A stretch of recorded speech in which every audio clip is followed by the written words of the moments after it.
How's it going, buddy? I'm living the dream, Derek. How are you doing? Fairly well. Yeah? Yeah. Yeah, you're sleepy today. What's that? You're sleepy today. I am. Yeah. It's, well, this will come out after NAMM, but this is before NAMM. Right. And my life before NAMM is... A living hell. Yeah. It's weird because it's a ton of fun and there's a ton of excitement and anticipation.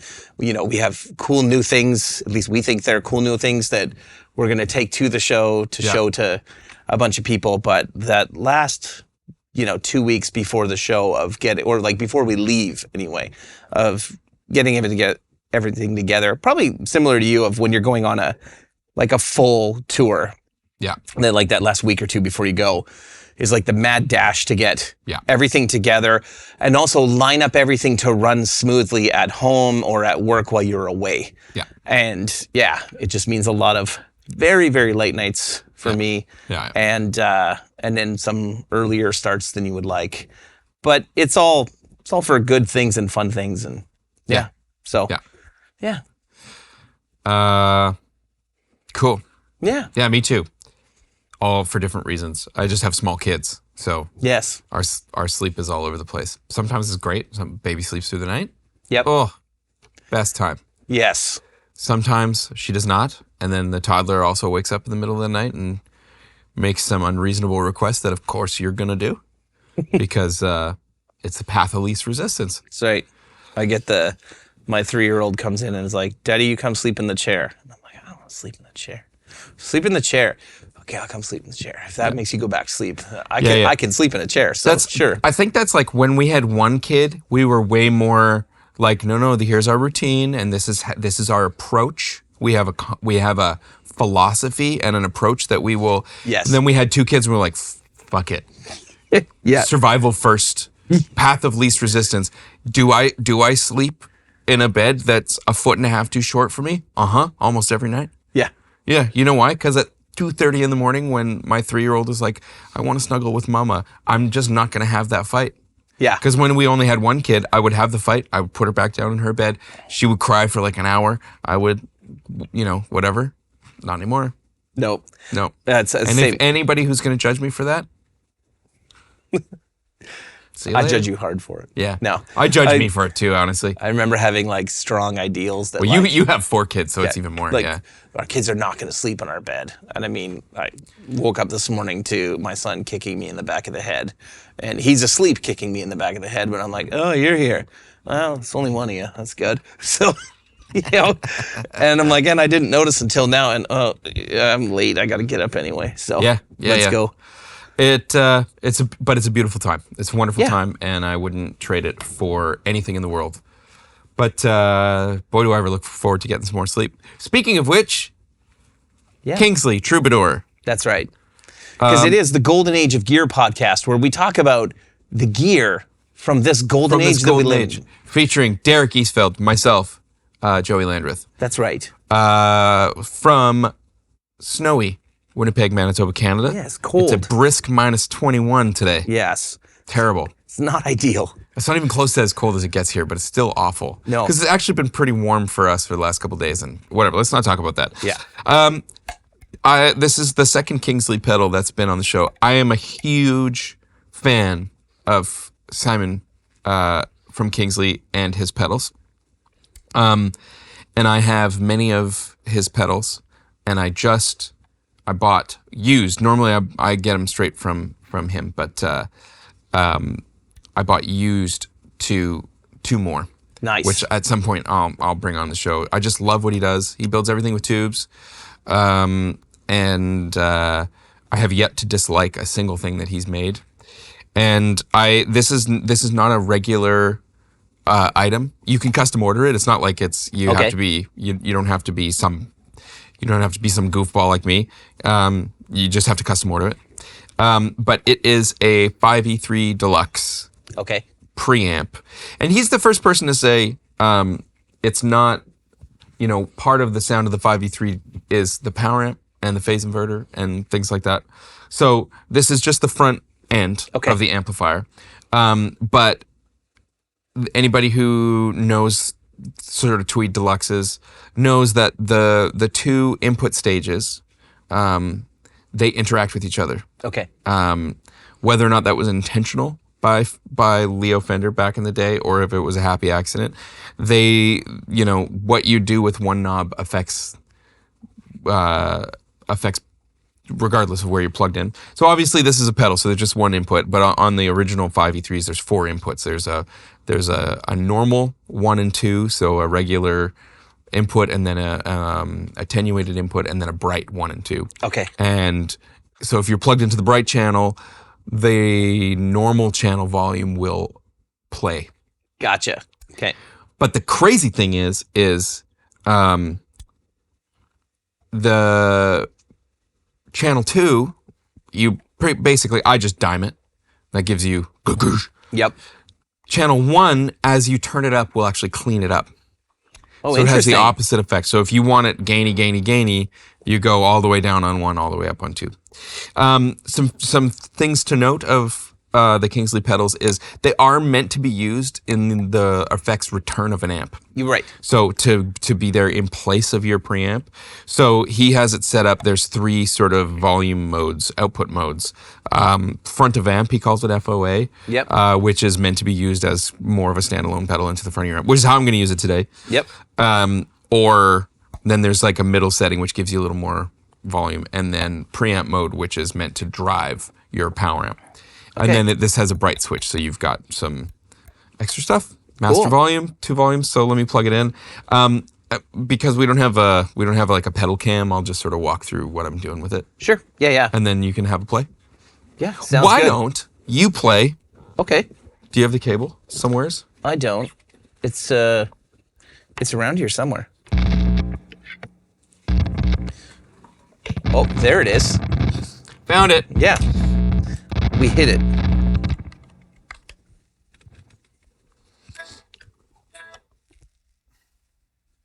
I desperately need to set this guitar up. And by I mean I have to get Sam or somebody to set this guitar up.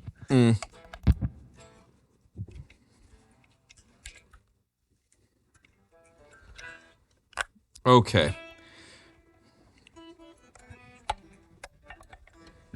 I got nothing. Oh.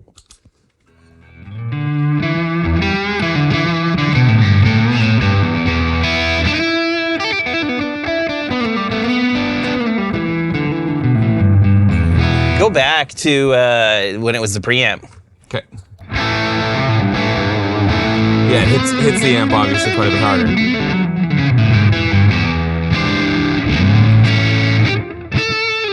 Yeah, I like that. So that's all the knobs at 12 o'clock. The bright switch is off, and the output is set into... What you might find if you were running into the front of an amp with it in preamp mode is it will annihilate the front end of an amp, and sometimes not in a good way. Sometimes Okay. it's too much. Into the D20 right now, sounds pretty awesome. Yeah. But I have used it in situations where whatever you're going into, it's just too much. Yeah. So that's like nothing going on really. Here's with the bright switch in. Yeah. It's just way chimier. Way chimier.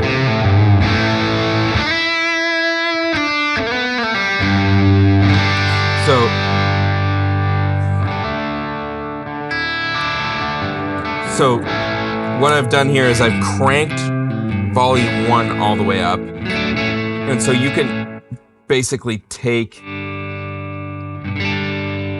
the second channel kind of out of the situation by turning it most of the way down. They are cascading into each other, so you can't get it all the way gone. But then, so check this out. As I pull volume 1 out of the equation, Yeah, it gets dirtier. yeah. And It's then awesome.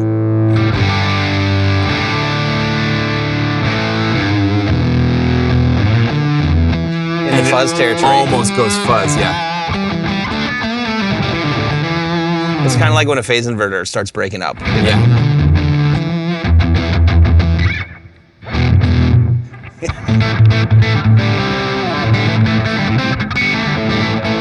Okay, flick it back to when it's in front of an amp now.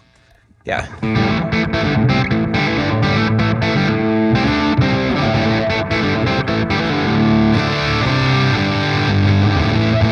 Yeah, very cool. Yeah.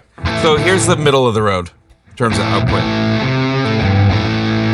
So we might have even been hearing the D20 kind of getting smushed. Annihilated, yeah. Which is, in this situation, not a bad sound. Yeah. No, it does well with like getting hit in the front end pretty hard. Like, Yeah. I find that it takes fuzz pedals. Like, I don't play fuzz pedals very often, but when I play them through the D20 versus other amps, I don't feel like it's, just getting completely annihilated and just becoming a farty mess immediately. Yeah. So, let me hear you play it. So one of the reasons that I started falling down this rabbit hole was I have a 5E3 clone made by, sadly, a dude who's out of business now, but Magic Amps. Okay. I have 2 of his amps, California guy. And they're really, really lovely, and I love the 5E3. It is fantastic. But despite it being low wattage, it's still, like, to use it live, it's still too loud. Gotcha. For the kind of rooms that we're playing, and I just like it, and you know, people are always like, oh, Deluxe is great and it's not loud. Nowadays it's loud, you know. Like if we're talking about 2 412s and a 100-watt Marshall on top, it's not that loud. Yeah. But, you know, small listening rooms and, you know, smaller clubs, it's still too loud to get it to have it having the sound that I want, which is cranked like this. So I started going down the sort of like pedal preamp rabbit hole, and I found the other one that I really like that maybe I'll bring for another episode is the Origin Effects Deluxe 61. Okay. It's their take on a brown face Deluxe. Okay. Which is a slightly different flavor, but similar kind of gnarl. Yep. And then at the same time, I ordered this from Kingsley. And Cool. what I love about Kingsley pedals, and you know, I brought the Artisan last time, or on our one of our earlier episodes. They just have character. Yeah. You know, it's like it's not trying to necessarily. Well, I mean, it's obviously trying to be a 5E3, but it's just like it's got something that I don't know. It's hard to nail down exactly what it is. But I didn't play that and immediately start thinking it was a Deluxe. Like, you know what I mean? Like the way that you dialed it for me, I just thought it was a great sounding and feeling drive, and feels like amp drive because it's tube driven. Yeah. And because it's going into a tube amp. Yeah. But I wasn't like, oh, that's like, that's exactly like a Deluxe. Like, No. that's not what I thought at all. No, and he gave me that, like I said earlier, he gave me that sort of preamble. Like, it's not going to be a Deluxe. Yeah. But it's going to have that Deluxe-y flavor, and it certainly does. And the reason that I started falling down that rabbit hole, I mentioned in one of our previous episodes, like, one of the things I've really been leaning into is just trying to channel some of my favorite guitar players more. Yes. And leaning into the things about their playing that I love, and like, the way I think about it is like, I'm trying to bring all my favorite guitar players to the same dinner table. Right. You know, when I close my eyes and I play the guitar, it's like me and Ry Cooder and Bonnie Raitt, Lowell George and Robin Ford and maybe Hendrix and who knows, all hanging out together. And one of my favorite guitar sounds is Ry Cooder's dirty sound. Like, I love it. I love everything he does, but his dirty guitar sound, so specifically slide sound, is crazy. And off of the album Get Rhythm, there's some really wonderful cranked tweed tones. So I just started falling down the rabbit hole, and Cool. That's kind of what led me to this pedal.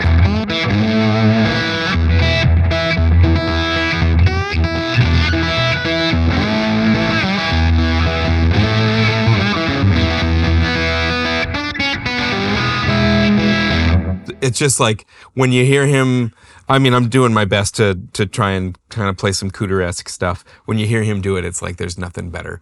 So there's Very like cool. there's a squash, and there's a rawness to those tones that I really like, that I find is hard to accomplish with a straight up overdrive pedal. Right. You know, and there's like amazing sounding overdrive pedals, but there's something that I haven't quite heard anybody nail down, which is a real, and like that gritty tube amp sound. Yeah. And this pedal in combination actually with the Origin Effects one, I felt like I've been able to get kind of somewhat close to that. Cool. Yeah. So that's it. Yeah, it fires me up so much.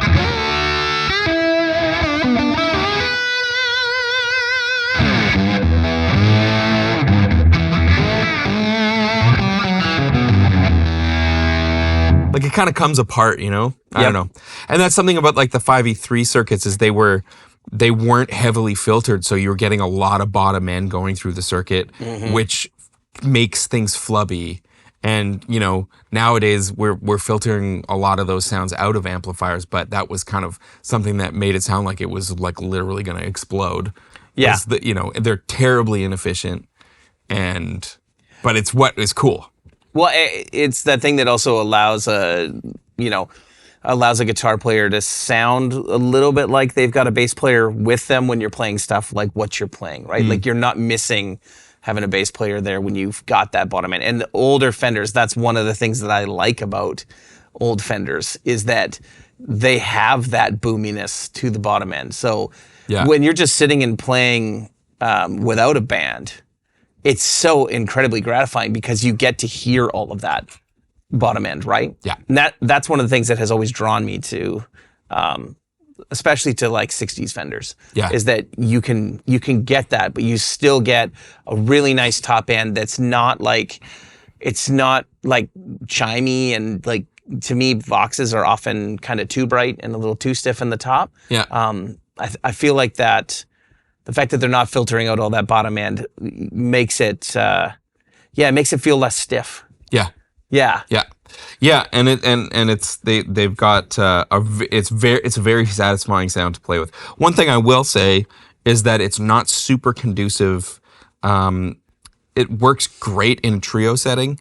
As soon as you have another instrument in there, especially live, I find it really hard to make it cut.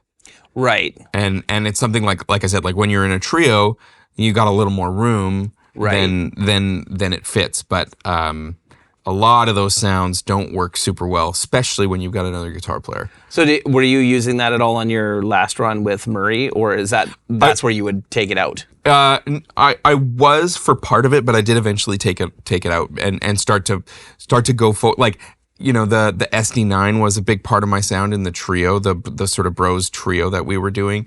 But as soon as Murray came along, same thing. The SD9's got a lot of bottom end, and it's got less mid range, and it's very, like, especially when it's wide open, it's very squishy. Yep. So you don't get a lot of like mid range punch and cut, and so it worked in the trio, it was fine. But as soon as we had another guitar player, no matter what I did, no matter how loud I was, no matter how hard Ian tried to push in the front house, I was constantly having people say, I couldn't really hear your guitar. Yeah. I was like, really, man, I was loud last night. And so I started to swap out. I put my Vemiram Janray back on my pedal board. Yep. And all of a sudden, the guitar was front and center again. So yeah, it's interesting. Those things, like, you kind of have to consider a lot of those things. And just because it's fun to play by yourself doesn't necessarily mean it's going to translate in that band setting. Yeah, I mean, that was, for me, I grew up more in like, way more influenced by hard rock guitar players. So I was a huge rectifier fan for like kind of modern high gain sounds, like the sounds of, I don't know if you call it like, modern hard rock of the like late 90s and early 2000s, butt rock, if you will. So the rectifier was like the staple of that sound at the time. And I remember when I first got mine, sitting at, I got it at Mother's Music in Winnipeg, and I remember playing it at Mother's being like, holy shit, like my guitar sounds massive. Like, this is unbelievable. And then I'd get home and play it, and I'm like, this is the best. Like, I got a Mesa 4x12, and I'm like, this is the best. Soon as I went to play with the band, I was like, where's my guitar? I'm so quiet. Like, this amp is loud. Like, I can't hear myself at all. And it's because the rectifier just, the way I had it dialed, it was fighting with our bass player so much that I just got completely lost. And our other guitar player had a PV 5152, and I hated that amp so much. but he cut through 1,000 times better Yeah. every night than I did because it's so mid-focused. And I didn't really learn to like how to dial stuff like that in properly. Or even that's what was happening. I didn't really learn any of that until long after I was done in a band. And it was actually when I started, working with Dan, then started to learn about the difference between, mid-focused channels versus channels that are focused on kind of, like the lower tones. And it all makes complete sense when you think about what it's doing and why. It's because you're both trying to occupy the same frequencies. But yeah, like that's when I all of a sudden was like, oh, like I still, like on the Generator 120 from us, I still like to sit and play our red channel more if I'm playing by myself. But as soon as there's anyone else around, I go to the purple channel, and that's the channel that I gravitate towards. And it's because it's more mid in the purple channel, and I'm going to cut through really well. Yeah. And it still sounds huge, especially if your bass player is good. Yeah. Well, and my advice when people are like, well, give me some advice for getting a good guitar sound, live. The best thing you can do is turn your bass knob down. Turn it, play it until it sounds great to your ear, and then turn it down until it no longer sounds good, and then turn it back just a little bit. Yeah. Give yourself a little tiny bit of that, because as soon as the kick drum starts, as soon as the bass player starts to play, you don't miss those frequencies. They get filled in. Yep.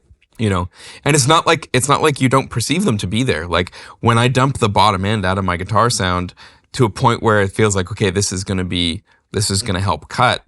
And then the band starts coming in. It still feels like the guitar sound with the bottom end in it. It's actually cutting. And it also changes the efficiency of your amp, because those low frequencies are really hard to amplify. Right. So your amp actually, Stevie Ray Vaughan was famous for like cranking the top end, like basically running the top end wide open and dumping the bottom end almost all the way off. Really? Yeah.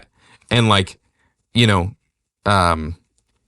I don't know if he went all the way up and all the way down, but I know that it was an efficiency thing. He wanted the power amps to be able to do their thing.